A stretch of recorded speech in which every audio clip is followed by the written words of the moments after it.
Juhu! Hei tu! Ļauj, es tev ko pastāstīšu. Mums te tāds teiciens, jo vairāk piepju, jo vecāks mežs.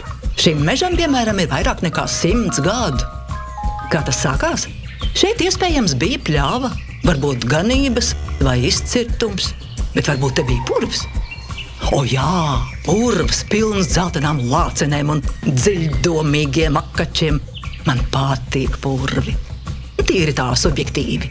Bija tā, pļavas vai ganības atstāja savā vaļā, tur aug daudz zāles. Ar laiku tā kļūst arvien biezāka un biezāka un biezāka un biezāka. Nu, jūs sapratāt. Putni, dzīvnieki un vējš uz šo vietu sanes sēklas, un tad pamazām tur sāk augt lapu koki, piemēram, apses un bērzi. Tā kā tie aug ātri, ir spēcīgi un salnas tiem nekož, lapu koki ar laiku ieņem visu lauku. Pēc dažiem gadiem zem tiem sāk parādīties eglītes. Paiet vēl daži gadu desmiti, un egles sasniedz mežaudzes otro stāvu.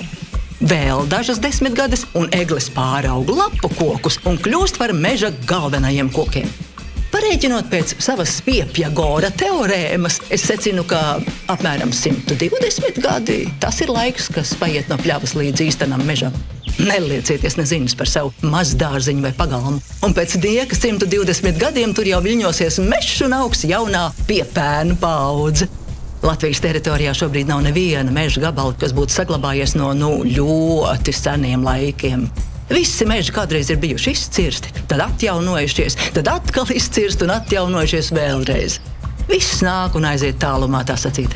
Tāds ir meža cikls. Nākamajā sērijā par to, kas ir meža lielie. Skaties!